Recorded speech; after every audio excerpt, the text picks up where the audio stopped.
لیکن نکلیے ذرا روڈوں کے اوپر، جا کر دیکھیں ذرا کیا ہو رہا ہے۔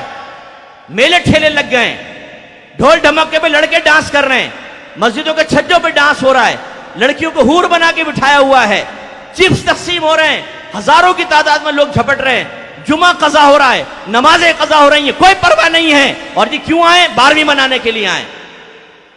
لائٹنگ کر کے، تغرے بنا کر، نقوش بنا کر، اونٹ کھڑے کر کے، پہاڑ بنا کر میلہ بنا دیا ہے۔ عورتیں مرد نکل کر تفریح کے لیے باہر نکل رہے ہیں، جسم سے جسم مس ہو رہا ہے مرد عورت کا، لیکن ثواب کی نیت سے نکلے ہوئے ہیں۔ صاحب بھئی ہم تو دیکھنے جا رہے ہیں کہ 12ویں کی لائٹنگ کیسے۔ جیسا کہ آپ نے تھمبنیل پہ پڑھا ہوگا کہ جلوس نکالنے سے پہلے اس بیان کو سن لیں۔ جی ہاں میرے دوستو، آپ مفتی اکمل صاحب کا یہ بیان جو ہے سن لیں، بہت ہی اہم بیان ہے، اور یہ جلوس نکالنے سے پہلے اور میں یہ کیوں کہہ رہا ہوں، کیونکہ جس طرز پر آج ہمارے یہاں جلوس نکالے جاتے ہیں، یہ خدا کی قسم یہ جو ہے اس کا ہمارے مذہب اسلام سے کوئی تعلق نہیں ہے۔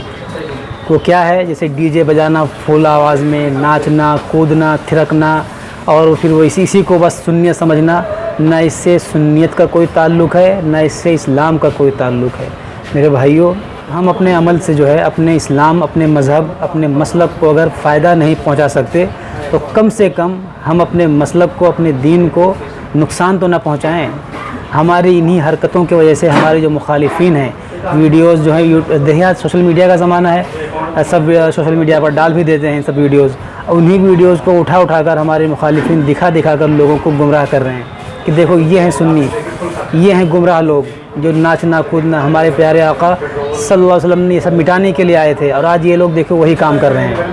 اس سے ہمارے مسلک کو کتنا نقصان پہنچتا ہے۔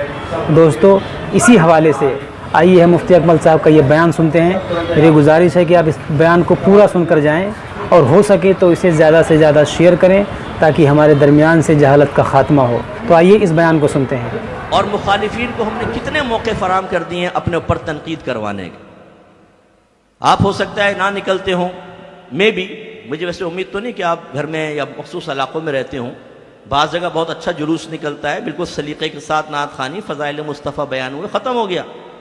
لیکن نکلیے ذرا روڈوں کے اوپر، جا کر دیکھیں ذرا کیا ہو رہا ہے۔ میلے ٹھیلے لگ گئے، ڈھول ڈھمکے پہ لڑکے ڈانس کر رہے ہیں، مسجدوں کے چھجوں پہ ڈانس ہو رہا ہے، لڑکیوں کو حور بنا کے بٹھایا ہوا ہے، چپس تقسیم ہو رہے ہیں، ہزاروں کی تعداد میں لوگ جھپٹ رہے ہیں، جمعہ قضا ہو رہا ہے، نمازیں قضا ہو رہی ہیں، کوئی پرواہ نہیں ہے۔ اور یہ کیوں آئے؟ 12ویں منانے کے لیے آئے۔ لائٹنگ کر کے، تغرے بنا کر، نقوش بنا کر، اونٹ کھڑے کر کے، پہاڑ بنا کر میلہ بنا دیا ہے۔ عورتیں مرد نکل کر تفریح کے لیے باہر نکل رہے ہیں، جسم سے جسم مس ہو رہا ہے مرد عورت کا، لیکن ثواب کی نیت سے نکلے ہوئے ہیں۔ صاحب بھئی ہم تو دیکھنے جا رہے ہیں کہ 12ویں کی لائٹنگ کیسے۔ روک کے تو بتائیں، نمازی بنائیں ان کو۔ اب جب ہم اس قسم کی نشاندہی کرتے ہیں، پھر وہی بھئی یہ سنیوں کے خلاف بولتے ہیں۔ ارے بھائی، کیا ان خرافات کرنے والے کو آپ سنی کہیں گے؟ میں کہتا ہوں خدا کی قسم، اگر سنیت سے خارج کرنا نا، ان لوگوں کو کرو۔ لیکن ہمارے الٹا حساب ہے، جو ایک عالم دین اصلاح کرے بولتے لگتا نہیں سنی، اس کو خارج کر دو۔ ویسے ہی کام کرنے والے انگلیوں پہ گنے جا سکتے ہیں۔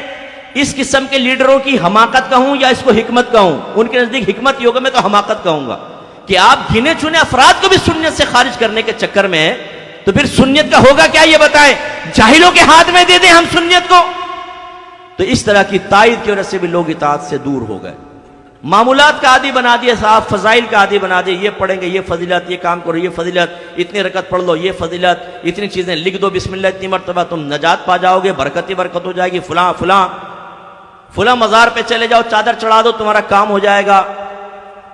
ہمارے گھر میں ان معمولات کے ہم عادی بن گئے، جن کو میں ناجائز نہیں کہہ رہا ہوں، ہر چیز ناجائز بھی نہیں ہوتی، بشرطے کہ بالکل شرعی قیودات کے ساتھ۔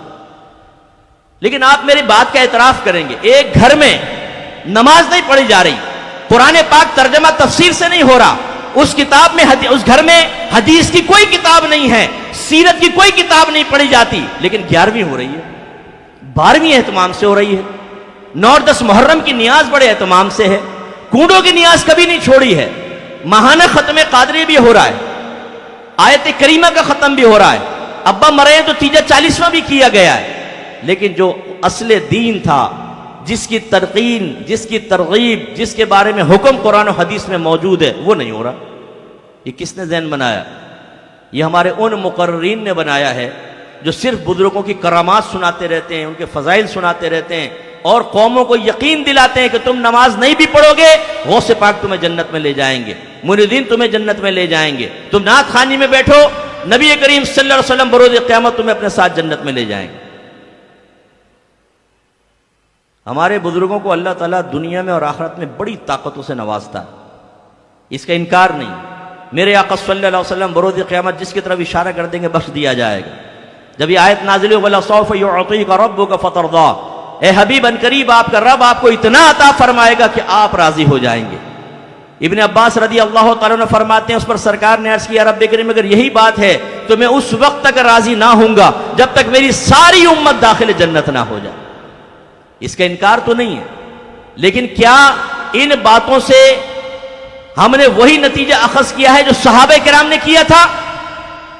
صحابہ کرام تو سرکار کے صحبت یافتہ تھے، آپ نے تو ہزاروں واسطوں کے بعد ان چیزوں کو سنا ہے، وہ تو ڈائریکٹ نبی کریم کی زبان اقدس سے سن رہے تھے، لیکن ان کی کوئی نماز قضا نہیں ہوئی، انہوں نے کوئی گالی گلوچ نہیں کی، انہوں نے کوئی ظلم و ستم کا بازار گرم نہیں کیا، انہوں نے شرعی احکام سننے کے بعد اپنی تیوریوں میں بل نہیں ڈالے، وہ پریشان نہیں ہوئے، انہوں نے سامنے والوں کو ڈانٹا ڈپٹا نہیں، ان سے نفرت کا اظہار نہیں کیا، انہوں نے اپنے گھر والوں کو آزاد نہیں چھوڑ دیا کہ جو گندگی کرنی ہے کرو، نہیں، بلکہ وہ ان باتوں کو سننے کے بعد اور شریعت پر سخت ہو گئے اور اللہ کا خوف اپنے دل میں محسوس کیا۔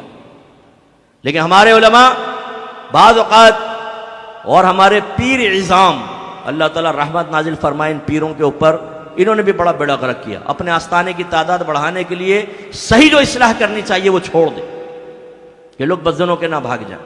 فضائل کرامات ذکر کرو، اللہ اللہ، ارے پہلے بھائی مرید کو حرام تو چھڑوا دو، ٹھوس ٹھوس کے حرام کھا رہا ہے، یہاں پر آگے دل پہ ضربے لگا رہا ہے، کچھ بھی نہیں ہوگا، 100 سال ضربے لگاتا رہے، اس سے کہاں دل صاف ہوتا؟ موت کو وہ یاد نہیں کر رہا، استغفار وہ نہیں کرتا، قرآن پاک کی تلاوت وہ نہیں کرتا، اچھوں کی صحبت میں وہ نہیں بیٹھتا، ہر قسم کے گناہ وہ کر رہا ہے، آپ دل پہ ضربے لگا رہے اور کہہ رہے ہیں پاک ہو جائے گا دل، اور پھر یہ مثل آئینہ ہو جائے گا، تمہیں عرش نظر آئے گا اس میں۔ اب وہ کان میں پوچھے حضور آپ کو کتنی مرتبہ نظر آیا؟ کیسا تھا عرش؟ حضرت نے خود نہیں کبھی دیکھا، چارپائی کا تصور کر لیتے ہیں ہمیشہ ذہن میں اور کہتے ہیں عرش دیکھ لیا ہم نے۔ یہ ڈبے پیر ایسی ہوتے ہیں، یہ اس طرح بہلاتے رہیں گے بیٹا آپ کو، آپ آوارہ گردیاں کریں، ہر طرح کا غلط کام کریں، پھر آ کے 1 لاکھ کا چیک دے پیر صاحب کو اور کہے کہ حضور کچھ باطنی حالت خراب ہے، پتہ نہیں میرے آخرت میں کیا ہوگا، چیک لے کے جیب میں رکھیں گے، بیٹا تو فکر کیوں کرتا، فقیر ہے نا، یعنی کرو آوارہ گردی، کوئی مسئلہ نہیں ہے، کرو لگے رہو، ہے نا ہم۔ ان لوگوں نے بیڑا غرق کر دیا ہماری قوم کا۔ امام غزالی رحمۃ اللہ علیہ فرماتے ہیں کہ جس مقام پہ کوئی ایسا عالم دین ہو جو لوگوں کو صرف اللہ کی رحمت کے واقعات بتائے، اللہ کے عذاب سے نہ ڈرائے، اس مقام پر شیطان کو آنے کی ضرورت نہیں، یہی کافی ہے۔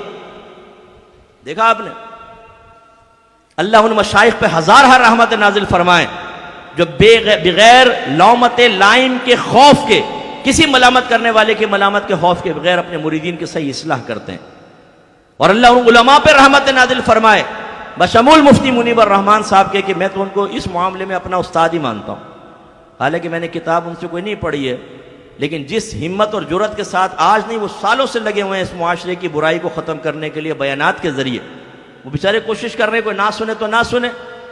حضرت نوح علیہ السلام نے 950 سال تبلیغ کی تھی اور ان کی قوم نے نہیں سنا تو ٹھیک ہے، پھر ان کا قصور تھا نا، لیکن ان جیسے علماء جو قوم کے سامنے اپنے بچوں سے پیار اور محبت رکھتے ہوئے آپ کی آخرت کی فکر میں اپنے دل کو جلاتے ہیں، اللہ ان پر اپنی رحمت نازل فرمائے۔ تو دوسرا ہمارا جو بڑا مسئلہ ہوا، ایک سرپرست گئے، دوسرا یہ نعت خوانوں نے بیڑا غرق کیا، تیسرا ہمارے طبقہ علماء نے کیا کہ ان کے بیانات اس طرح کے نہ رہے کہ کرنٹ ایشوز کے اوپر کلام ہوتا، بچے چیلنجز کا سامنا کرنے کے لیے تیار ہوتے، علم دین کی طرف مائل ہوتے۔ جو آج سوشل میڈیا پر ہمارے مذہب اہل سنت پر حملے ہو رہے ہیں ان کے جواب دینے کی صلاحیت رکھتے، کم از کم اپنا مذہب اور مسلک تو کسی کے سامنے بیان کر سکتے، نہیں، جمعے کے بیان میں آئے تو وہی یہاں سے پکڑا وہاں سے پکڑا، ٹائم پورا کیا، غائب، کوئی سیکھنے کو نہیں ملتا۔ 20 سال لوگ اماموں کے سامنے بیٹھے رہتے ہیں، خطبہ حضرات کے، ایک چیز سیکھنے کو نہیں ملتی۔ یہاں سے پکڑا وہاں سے پکڑا، ہر ایک کی بات نہیں کر رہا ہوں، لیکن جو آوا کا آوا بگڑا ہوا ہے مجھے پتہ ہے کہ کیا کچھ ہوتا ہے ہماری مسجدوں کے اندر، اسی لیے ہمارے بچے شروع میں مسجدوں میں آتے ہی نہیں ہیں، یہ آخری ٹائم میں پہنچتے ہیں، بالکل جب کھڑ کھڑ کھڑ کی آوازیں سنتے ہیں نا گھر میں کہ اب مائک خطبے کے لیے لگایا جا رہا ہے، تو یہ بھاگ بھاگ کے جمعے میں پہنچ جاتے ہیں، اور اسی لیے سب سے پہلے یہ راہ فرار اختیار کرتے ہیں، پیچھے بیٹھو تاکہ نکلنے میں آسانی، جوتی پکڑی بھاگ گئے۔ تو یہ معاشرے کا بیڑا غرق تو ہونا ہی ہونا، اسی لیے ہم اطاعت سے دور ہیں۔ اسی طریقے سے ہماری بری صحبتوں نے ہمیں اللہ تعالیٰ کی اور رسول کی اطاعت سے دور کر دیا۔ میں نے کتنے بچوں کو دیکھا کہ وہ نمازی بنے، اچھے لوگوں کی صحبت میں بیٹھنے لگے، داڑھی رکھی، لیکن پھر گندے دوستوں کے ساتھ بیٹھنے لگ گئے۔ اب یہ اللہ تبارک و تعالیٰ کی حکمت کے میں قربان جاؤں کہ اللہ تعالیٰ نے بڑی آزمائش رکھی ہے کہ ایک نیک آدمی ہو، نمازی ہو، پرہیزگار ہو، متقی ہو، بعض اوقات اس کا اتنا اثر قبول نہیں کیا جا رہا ہوتا جتنا ایک چرسی موالی اور لڑکی بازی کرنے والے کا اثر لوگ قبول کر لیتے۔ تو کتنے بچے ایسے ہیں جو ان کے ساتھ بیٹھے تو ان کا بھی بڑا غرق ہو گیا، نمازی تھے بے نمازی ہو گئے، داڑھی صاف ہو گئی، لڑکیوں کے پیچھے بھاگ رہے، اور مشن بنا کے کام کرتے ہیں بعض، ہر محلے میں، ہر اسکول میں، ہر کالج میں، ہر یونیورسٹی کے اندر کچھ ایسے گندے ذہن والوں کا گروپ ہوتا ہے جو ہر شریف بچے کو بدماش بنانے کی کوشش کرتے ہیں، اسے گندی تصویریں دیں گے، گندا مواد دیں گے، گندے لنک فراہم کریں گے، پورن ویب سائٹس کے، آڈیوز کے، ویڈیوز کے، یہ دیکھ، اور اس کے ذہن کو گندگی سے بھر دیں گے، اور پھر وہ نوجوان کسی نہ کسی گندی غلیظ عادت میں مبتلا ہو کے اپنے آپ کو تباہ کر رہا ہوتا ہے، اور یہ ان کا مشن ہے۔ اب یہ ہمارے گروپ کا ہو گیا۔ تو جب ایسی صورتحال ہوگی کہ نفسانی خواہشات کے پیچھے لگا دیا جائے گا، کسی کو سگریٹ پلائی، کسی کو چرس پلایا، کسی کو لڑکی بازی کے اندر لگا دیا، کہا کہ تو فکر مت کر، میرے ساتھ بیٹھ، فیس بک پر میں تجھے بتاتا ہوں کہ کسی اجنبی عورت کو اپنی بھابھی کیسے بناتے ہیں۔ بیٹھ گئے صاحب، اب سکھا رہا ہے وہ جال ڈالنا، کیسے لڑکیوں کو پھنساتے ہیں، کیسے کسی کی بیوی کو پھنسایا جاتا ہے، اس کے شوہر کیسے بدزن کیا جاتا ہے، وہ بیٹھے ہوئے نوجوان سیکھ رہے ہیں۔ پھر اسے کہتے ہیں جا پریکٹیکل کر، اب تو اچھا طرح ماہر ہو چکا ہے، جیسے درزی کسی کو سکھا دے تو بولتے اپنی دکان کھول لے، مکینک نے کسی کو مکینک بنا دے، جا اپنا کھول لے مکینک شاپ، وہ بھی جا کے بیٹھ جاتا ہے، نام ہے صاحب محمد اکرم، اور وہ فیس آئی ڈی بناتا ہے زلیخا کے نام کی، بڑی مونچھوں کے ساتھ، تاکہ بہکانے میں آسانی رہے۔ وہ لڑکیاں فرینڈ شپ کر لیتی ہیں بعض اوقات، یہ نہیں پتہ جو سامنے سے ٹینا آئی ہے وہ اثر میں اللہ رکھا ہے، یہ اس کو پتہ نہیں ہوتا۔ تو یہ ہمارے یہاں صورتحال ہے۔ تو اب یہ نوجوانوں میں اطاعت کا جذبہ کیسے ہوگا؟ مسجدیں کیوں ویران ہیں ہماری، خالی ہیں مسجد؟ ہم میں سے کتنے فجر کی جماعت میں حاضر ہوتے ہیں؟ سو پوچھیں اپنے آپ سے۔ نہیں ہاتھ نہ اٹھائیں، میں ایسے نہیں، میں تو ویسے ایک بات کہہ رہا ہوں سوچ و شعور کی بیداری کے لیے۔ کتنے ایسے ہیں جو گھر کے اندر فجر پڑھ لیتے ہیں؟ کتنی میری بہنیں مجھے سن رہی ہیں جو فجر کے اندر اٹھ کر اللہ تعالیٰ کی بارگاہ میں اس کی نعمتوں کو شکرانے کے لیے اپنے سر کو جھکاتی ہیں، پڑے ہوئے سوتے ہیں۔ ہماری صبح ہوتی ہے 10-11۔ تو ہمارے نوجوان کیوں تباہ ہو رہے ہیں؟ ایک تو صحبت، گندی صحبت اختیار کرتے ہیں، ان چیزوں نے ہمیں اطاعت رسول سے دور کر دیا۔ پھر ہمارا تعلق قرآن سے ٹوٹ گیا یا توڑوا دیا گیا، وہ جیسے میں نفس و شیطان کے بارے میں کہہ رہا ہوں، ہم قرآن نہیں پڑھتے۔ قرآن وہ چیز ہے کہ اس میں اتنے پرتاثیر مضامین ہیں کہ اگر ہم اس کو ترجمہ تفسیر سے پڑھیں تو دل کی دنیا ضرور بدلے گی، کیونکہ اللہ کا کلام ہے۔ مولا علی رضی اللہ تعالی عنہ ارشاد فرمایا کرتے تھے کہ جب میں چاہتا ہوں کہ اپنے رب سے باتیں کروں تو میں نماز پڑھتا ہوں، اور جب میں چاہتا ہوں کہ میرا رب مجھ سے باتیں کریں تو میں قرآن پڑھتا ہوں۔ ہم نے قرآن پڑھنا چھوڑ دیا۔ ہمارے کتنے سارے نوجوان یہاں ایسے بیٹھے ہوں گے، ہمارے محلے میں مجھے سن رہے ہیں، ہماری بہنیں سن رہی ہیں، جنہوں نے ایک دفعہ بھی زندگی میں پورے قرآن کو ترجمہ اور تفسیر سے نہیں پڑھا۔ پڑھیں گے تو دل میں نور پیدا ہوگا، نور پیدا ہوگا، ذہن بنے گا تو اطاعت کی طرف آئیں گے۔ لیکن یہ بھی ایک بہت بڑا مانع ہے کہ ہم نے قرآن کو پڑھنا چھوڑ دیا۔